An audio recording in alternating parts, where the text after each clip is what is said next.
tous, bonjour à toutes. Avec Marjolaine, on est ravis d'être avec vous aujourd'hui et on a envie de partager quelque chose qui va peut-être vous surprendre un petit peu.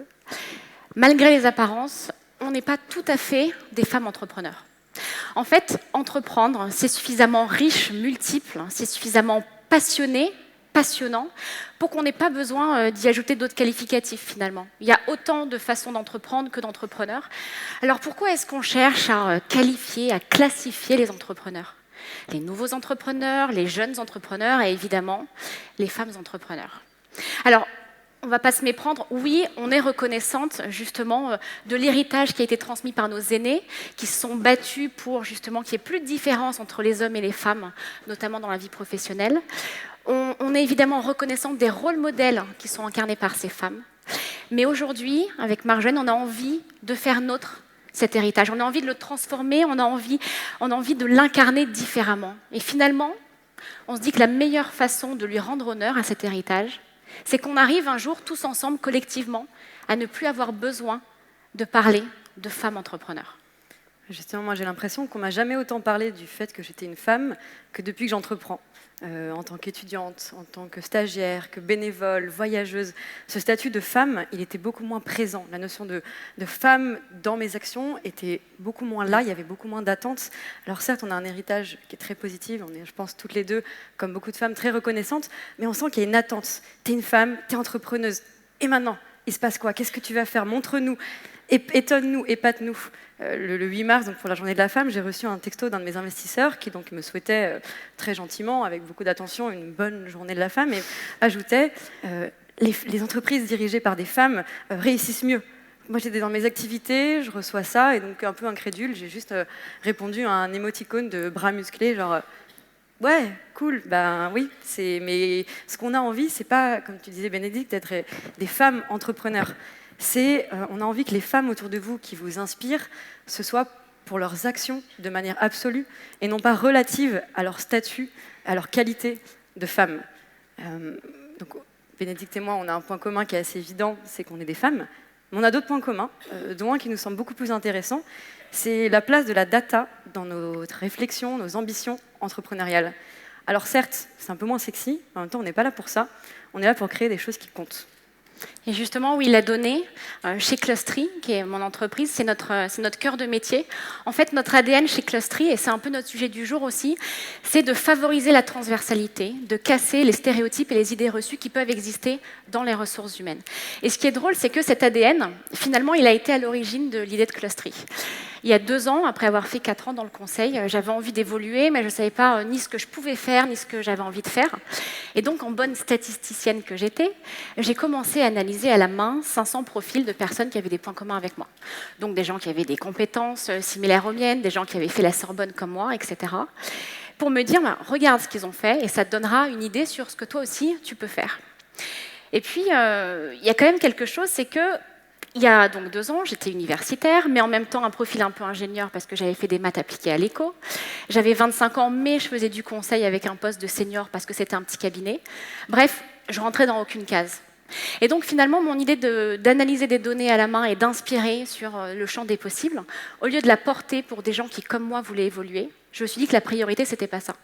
La priorité, c'était d'aller inspirer les grands groupes, d'aller leur apporter la preuve avec la donnée que les stéréotypes, justement, les cases, les étiquettes, c'était fini. Et donc, j'ai créé Clustry. Clustry, c'est la première solution qui va justement aider ses clients à s'inspirer de la réalité de millions de parcours de professionnels pour permettre aux ressources humaines d'exercer leur intelligence avec un discours de preuve qui va inspirer leurs décisions. Donc, on analyse aujourd'hui 150 millions de parcours de professionnels dans plus de 200 secteurs d'activité, une centaine de pays, pour justement permettre à cette fonction RH d'exercer son intuition et d'utiliser ces données externes comme un vecteur d'amélioration de leur pratique. On va par exemple être capable de faire des suggestions de postes, des suggestions de parcours pour des candidats qui vont être innovantes, qui vont justement casser ces barrières entre les métiers. On va être capable de faire des suggestions de candidats internes et externes pour un poste, ou calculer le risque de départ d'un salarié, et tout ça grâce à l'analyse de la réalité et grâce à la donnée. Et Jam, c'est donc la start-up que j'ai cofondée. Elle est aussi née d'un problème organique qui a pris tout son sens, toute sa profondeur grâce à la data. En fait, Jam, c'est une idée que j'ai eue quand j'étais étudiante. Donc, j'ai eu la chance d'étudier dans plusieurs endroits en France, à l'étranger. Et à chaque fois, j'avais les mêmes problèmes. Trouver un appartement, un stage, un petit job, savoir où sortir, où partir en vacances. J'avais toujours les mêmes problèmes, la même friction. Et aucun moyen simple, facile et surtout intuitif de résoudre ces problèmes et surtout de mener à bien mes projets grâce à la bonne information. Et donc, je me suis associée avec Loïc et Anna. Avec eux aujourd'hui, on a créé Jam, qui est une solution qui aide les étudiants à trouver ce dont ils ont besoin gratuitement. Donc Jam, qu'est-ce que c'est? C'est une conversation qui se fait par SMS, Facebook Messenger, Twitter depuis aujourd'hui. Donc on n'a pas d'application, on est niché dans des applications qui existent déjà. C'est une conversation qui se fait avec une intelligence artificielle qui est supervisée, entraînée, améliorée par des humains. Donc vous allez pouvoir lui demander gratuitement, en quelques messages de façon naturelle, un stage, un appartement près de la fac, un bar où emmener votre rendez-vous Tinder, une idée de cadeau pour les 50 ans de votre maman, peu importe, vous discutez avec Jam et il vous aide à trouver l'information. Et finalement, aujourd'hui, on se rend compte à quel point Jam est né de l'exploration de la donnée qu'on avait autour de nous et prend tout son sens, tout son business model et la façon dont on crée de la valeur dans la data. Aujourd'hui, on aide plus de 40 000 étudiants à trouver ce dont ils ont besoin au quotidien. On échange à peu près 6 000 messages par jour et on espère fêter notre million de messages à l'arrivée du printemps. Et toujours en se basant sur cette idée d'améliorer nos suggestions grâce à la donnée. Chez Classery, c'est exactement la même chose. On est convaincus que c'est la donnée, c'est les faits qui vont permettre à la fonction RH aujourd'hui justement d'incarner une promesse. Mais cette promesse, elle lui est imposée aujourd'hui par une réalité économique. La réalité économique contemporaine, elle est complexe, elle est incertaine, elle est hyper compétitive et surtout, elle est très rapide. La compétition, aujourd'hui, elle ne connaît plus de pays, elle ne connaît plus de secteurs, elle n'a plus de limites. Donc, cette réalité économique contemporaine, elle impose deux choses, c'est d'être à la fois dans une logique de productivité et dans une logique d'adaptation. Donc, parce que cette réalité, elle est bouleversante, on a envie de dire quelque chose, c'est qu'il faut arrêter de mettre des barrières entre les métiers. Aujourd'hui, on sait que 50% des compétences dont on aura besoin demain, elles n'existent pas. Donc, personne n'est plus à même de porter un nouveau métier que quelqu'un d'autre. Parce que cette réalité, elle est vraiment bouleversante, il faut qu'on arrête de recruter des gens parce qu'ils excellent sur une compétence, mais il faut qu'on recrute des gens qui soient capables d'adaptation, d'autonomie, de discernement dans un environnement justement qui est incertain. Arrêter de recruter des stéréotypes pour recruter des savoirs mobilisables. Et justement, la fonction RH, elle a conscience de ça aujourd'hui. Mais son problème, c'est qu'elle n'a pas les moyens de porter cette ambition.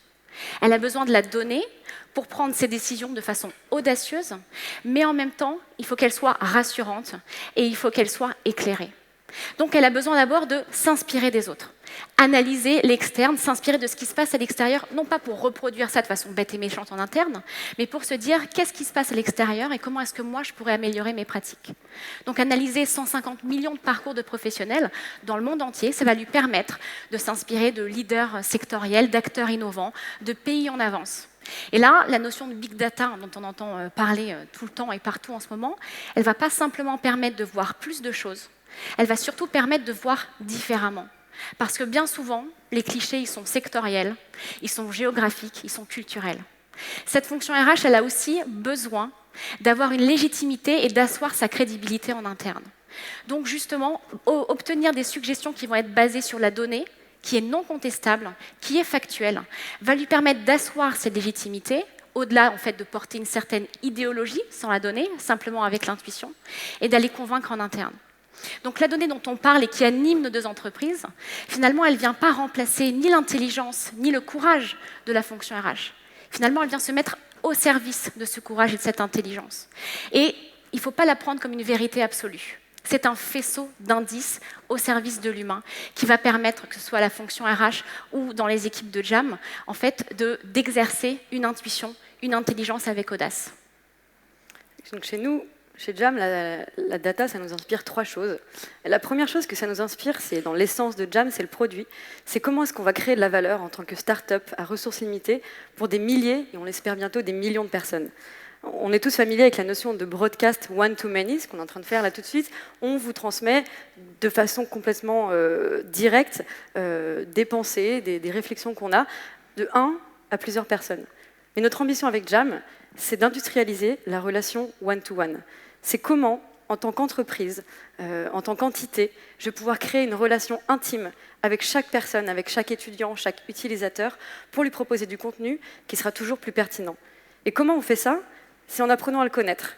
C'est en ayant votre profil, en discutant avec vous, en allant comprendre vos habitudes et en vous proposant du contenu dont on sait qu'il va vous plaire, parce qu'on a analysé, grâce à l'intelligence collective, sur Internet, des bases de données qui nous font dire que quand vous nous demandez cette chose, avec tel profil, telles habitudes, ce genre de contenu va vous plaire, mais aussi en analysant le contenu et la façon dont interagissent nos utilisateurs avec le contenu que Jam propose. Donc, par exemple, vous allez lui demander un bar, on va regarder votre profil, on va regarder vos habitudes, on va regarder les critères, les caractéristiques de ce bar, on va vous proposer un contenu qui a plu à d'autres utilisateurs. Et avec la façon dont vous allez vous approprier, adapter, affiner ce contenu, on va pouvoir vous proposer mieux la prochaine fois et proposer mieux à la personne qui, juste après vous, va vous demander un bar sur des caractéristiques similaires ou complètement opposées. Donc vraiment, on essaie de comprendre comment la donnée, la façon dont on va la personnaliser, l'individualiser, va nous aider à faire des recommandations plus pertinentes et créer cette intimité avec nos utilisateurs. La deuxième façon dont on utilise la donnée chez Jam, c'est la façon dont on construit notre business model en partenariat avec les entreprises avec lesquelles on travaille. Comment est-ce qu'on crée de la valeur pour elles en parallèle des utilisateurs? Et donc la façon dont comment on se concentre aujourd'hui sur créer de la valeur monétaire, c'est auprès des entreprises. En fait, on les aide à trouver des étudiants qui cherchent des petits jobs. On va matcher des demandes de ressources, donc de ressources dont ont besoin les entreprises pour se développer, avec des besoins d'étudiants.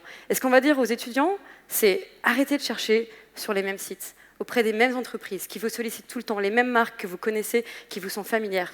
Aux entreprises, on va dire arrêtez de chercher tout le temps dans les mêmes écoles, les mêmes profils, les mêmes étudiants qui se ressemblent.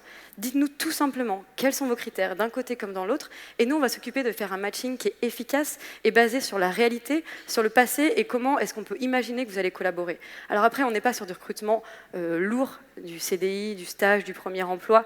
On est vraiment sur de la mission ponctuelle, du petit job pour le week-end, pour quelques mois, quelques semaines. Et on pense que dans ces jobs, dans ces missions, finalement, ce qui va compter, c'est moins les soft skills que des critères très précis. Est-ce qu'il a le statut d'entrepreneur? Est-ce qu'il a le permis de conduire? Est-ce qu'il parle chinois? Donnez-nous vos besoins, on les récolte, on va les matcher avec des demandes. Et la troisième chose, là c'est un peu plus personnel, c'est la façon dont on vit notre entreprise Jam en interne. Encore une fois, complètement basée sur la donnée, ce qui n'était pas forcément intuitif pour moi à l'époque, mais aujourd'hui je ne m'imagine même plus faire autrement. Chez Jam, on n'a pas d'horaire. On a des locaux, certes, mais on travaille d'où on veut. On a une partie de l'équipe qui travaille à Montréal, une partie qui travaille dans le sud de la France. On a 3 personnes qui partent au Japon pour quelques semaines. Peu importe où vous êtes, ce qui compte, c'est est-ce que vous délivrez de la valeur? Est-ce que vous créez un résultat qui contribue à développer l'entreprise? La façon dont vous le faites, le temps que vous y passez, où vous le faites, c'est pas ça qui va être important pour nous. Donc, travaillez d'où vous voulez. Vous avez vos objectifs à la semaine, on a des roadmaps à la semaine, pas plus. On avance à vue en fonction des données qu'on récolte et en fonction de la façon dont on a l'impression qu'on progresse ou pas. Vous commencez votre lundi avec vos objectifs. Le vendredi, on fait le point. Est-ce que vous avez atteint vos objectifs? Est-ce que vous les avez excédés? Est-ce qu'il y a encore à améliorer? On n'a pas le temps pour l'intuition, pour deviner, espérer. Ce qu'on veut, c'est voir si ça marche. Peu importe d'où vous venez, si vous créez de la valeur, on teste, on itère, on apprend, on recommence, on se trompe, c'est pas grave. Dès que vous faites quelque chose dans l'entreprise, il y a des objectifs chiffrés qui y sont affiliés. Et pour l'anecdote, je discutais récemment autour d'un déjeuner avec une de mes collaboratrices et je lui ai demandé, sans réfléchir, où est-ce qu'elle avait fait ses études. C'est quand même quelqu'un que j'ai recruté et finalement, je me suis rendu compte à quel point, au moment du recrutement, et même encore plus dans la suite, c'est pas ça qui comptait pour moi. Et c'est une réalité. Ce qui va compter, c'est qu'est-ce que tu vas apporter? Est-ce que tu penses que tu es data-driven, que tu mesures l'impact de ton travail? C'est tout ce qui compte. Et ça, on le verra de façon très simple. Et je m'en fiche d'où tu viens. Tu as fait les meilleures écoles, tant mieux pour toi, c'est pas ce que je vais chercher. Tu les as pas faites, je serai peut-être même pas au courant. Ne me montre pas ton CV. Dis-moi ce que tu mesures, ce que tu vas apporter de façon concrète. Et on a une autre relation avec la data, presque encore plus personnelle et encore plus dans le passé de Jam, parce que c'est ce qui a fait que Jam existe aujourd'hui.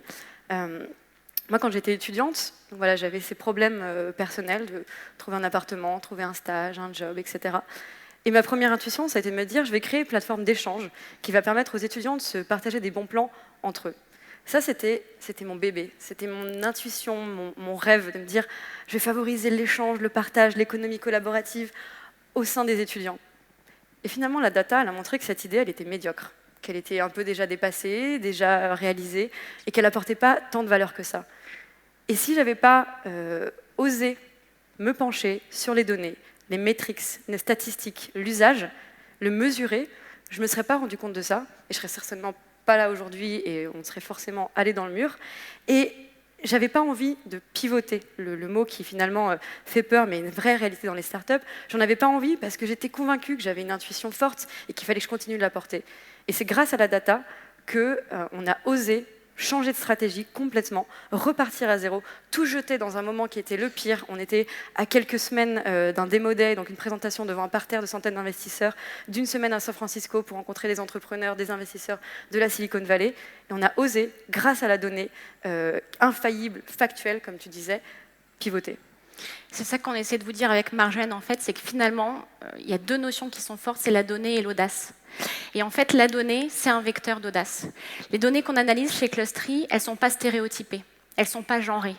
Finalement, les données, elles vont permettre justement de se mettre au service d'un humain sans barrière, sans frontières. Quand on analyse 150 millions de parcours de professionnels dans le monde entier, on se rend compte d'une chose. Le champ des possibles, il est très large. Donc en fait, le message qu'on a envie de faire passer, c'est arrêtons de nous mettre des barrières. Arrêtons de nous mettre des barrières parce qu'on n'a pas fait la bonne école ou parce qu'on n'a pas la bonne compétence ou parce qu'on n'a pas la bonne expérience. Arrêtons de nous mettre des barrières parce qu'on est une femme. Oui, on peut passer de la recherche et développement au marketing. Oui, on peut être universitaire comme moi et lancer une entreprise et avoir l'ambition de la porter et de l'emmener très loin. Oui, on peut être une femme et être entrepreneur. Aujourd'hui, l'économie numérique, elle est suffisamment pleine d'opportunités pour qu'il y ait une place pour chaque personne qui a envie de se lancer et qui a envie de porter son idée. Et je crois qu'aujourd'hui, le thème, justement, c'est partir à la rencontre du futur. Comment est-ce qu'on part à la rencontre du futur? Parce que le futur, par définition, évidemment, c'est de l'inconnu, c'est l'incertain. Et entreprendre aussi. Entreprendre aussi, c'est évoluer à vue dans un environnement qui est complètement incertain. Et on pense que s'approprier le futur et c'est le dessiner, c'est à la fois le comprendre, mais à la fois oser aussi le dessiner et se dire qu'il n'est pas encore créé et qu'on va en comprendre, en mesurer les enjeux, mais aussi soi-même décider d'y contribuer, de le dessiner comme on imagine. Et on pense avec Marjolaine que la clé, justement, c'est en fait de ne pas avoir peur. Pas avoir peur d'avoir de l'ambition, mais pas avoir peur surtout d'exprimer cette ambition. Avec Marjolaine, on est là parce qu'on a envie de créer des entreprises qui seront capables, dans quelques années, de générer des millions d'euros de chiffre d'affaires, de recruter des centaines de profils et de porter justement cette vision au monde parce qu'elle nous incarne, parce qu'elle nous anime. Et si on est là aujourd'hui, je pense que c'est parce qu'on a toutes les deux une vision qui est forte, qui est parfois clivante, et tant mieux, et qu'on porte avec beaucoup d'ambition et de passion. Merci. Merci.